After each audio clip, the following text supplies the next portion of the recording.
क्या कभी ये ख्याल आया है कि जमीन पर उगने वाला सबसे पहला पौधा आखिर दिखता कैसा होगा?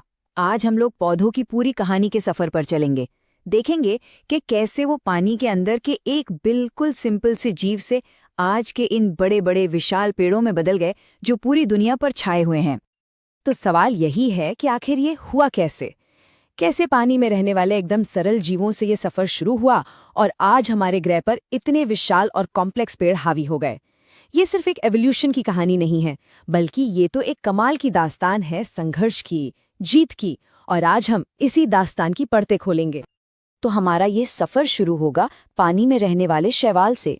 फिर हम जमीन पर आए ब्रायोफाइट्स को समझेंगे, उसके बाद टेरिडोफाइट्स, फिर जिम्नोस्पर्म, और आखिर में हम फूलों वाले पौधों यानी एंजियोस्पर्म तक पहुंचेंगे। तो चलिए शुरू करते हैं। तो सबसे पहले बात करते हैं शैवाल यानी एल्गी की। ये हमारे सफर का पहला पड़ाव है। इन्हें आप पादप जगत के सबसे सरल जलीय प्रवर्तक कह सकते हैं और इनकी भूमिका बहुत ही बुनियादी है। तो शैवाल आखिर हैं क्या? देखिए, आसान भाषा में कहें तो ये ऐसे जीव हैं जिनमें क्लोरोफिल होता है, मतलब ये अपना खाना खुद बनाते हैं।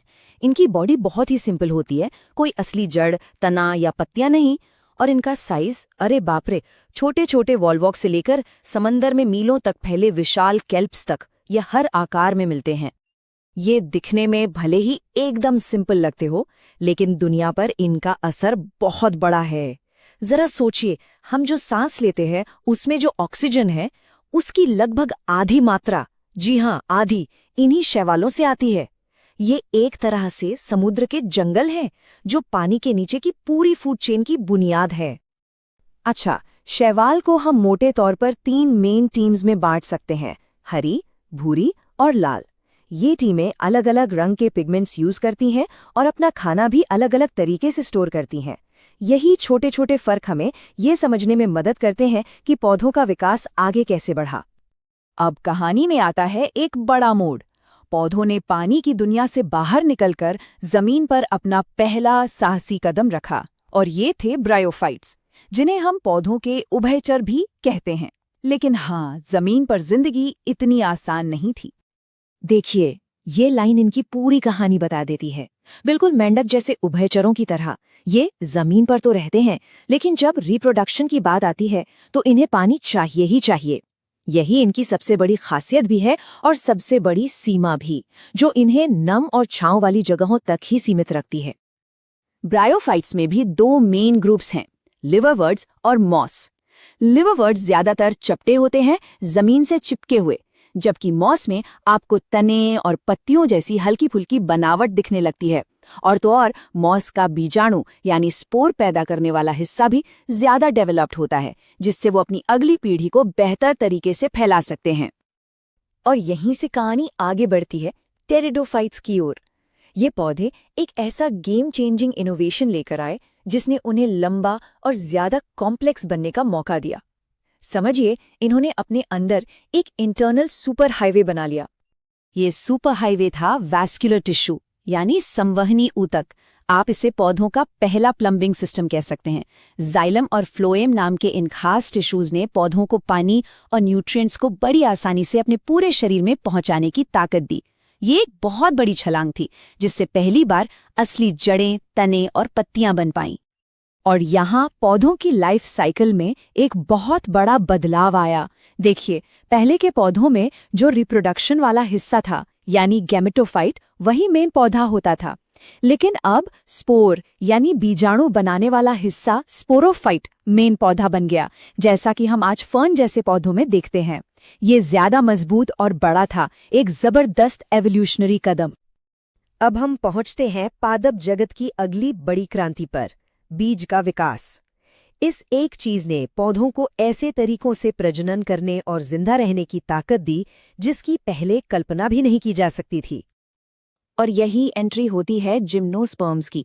इस शब्द का मतलब ही है नग्न बीज, मतलब इनके बीज किसी फल के अंदर बंद नहीं होते बल्कि खुले रहते हैं, जैसे आपने पाइन कोन्स में देखे होंगे। इसी एक इनोवेशन ने पौधों को रिप्रोडक्शन के लिए पानी पर निर्भरता से पूरी तरह आजाद कर दिया। और ये जिम्नोस्पर्म कितने विशाल हो सकते हैं, इसका अंदाजा लगाना है तो जरा इस नंबर पर गौर कीजिए। 115 मीटर। ये ऊंचाई है दुनिया के सबसे ऊंचे पेड़ों में से एक, जायंट रेडवुड ट्री, सिकोया की। कमाल है ना। मतलब बीज और वैस्कुलर टिश्यूज की वजह से पौधे इतनी जबरदस्त ऊंचाई तक पहुंच पाए। तो उन्होंने ये किया कैसे? उन्होंने कुछ बहुत ही जरूरी अडैप्टेशंस डेवलप किए।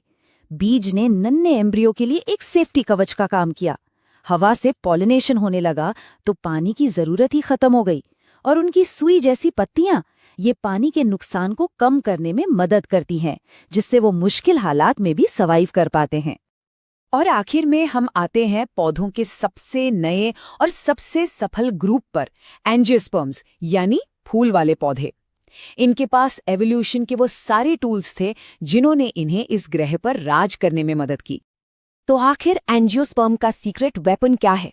दो चीजें, फूल और फल। फूल अपनी खूबसूरती और खुशबू से पॉलिनेटर्स जैसे तितलियों और मधुमक्खियों को अपनी तरफ खींचते हैं, और फिर यही फूल फल में बदल जाते हैं, जो न सिर्फ बीजों को प्रोटेक्ट करते हैं बल्कि जानवरों के जरिए उन्हें दूर दूर तक फैलाने में भी मदद करते हैं। क्या शानदार स्ट्रैटेजी है! और उनकी इस कामयाबी का हमारी जिंदगी पर सीधा असर है। जरा देखिए कि हम इन पर कितना ज्यादा निर्भर है। अनाज और फलों से लेकर लकड़ी, दवाइयाँ और न जाने कितने कमर्शियल प्रोडक्ट्स तक। सच कहूं तो ये हमारी पूरी सभ्यता की नींव है।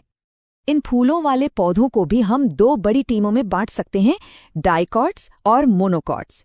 डाइकॉट्स जैसे कि चना या राजमा के बीज में दो हिस्से होते हैं, वहीं मोनोकॉट्स जैसे मक्का या गेहूं के बीज में सिर्फ एक। और ये छोटा सा फर्क उनकी जड़ों, पत्तियों और फूलों की बनावट में भी साफ साफ दिखता है। तो चलिए इस पूरे सफर को एक नज़र में फिर से देखते हैं।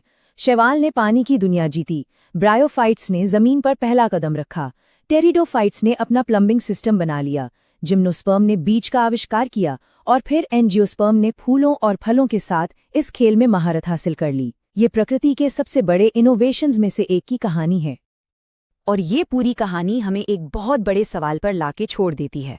पौधों ने इस ग्रह के हर कोने पर अपनी जीत का परचम लहराया है, पर अब हमारी इस बदलती दुनिया को देखते हुए उनकी अगली महान विकासवादी छलांग क्या होगी, ये एक सोचने वाली बात है ना?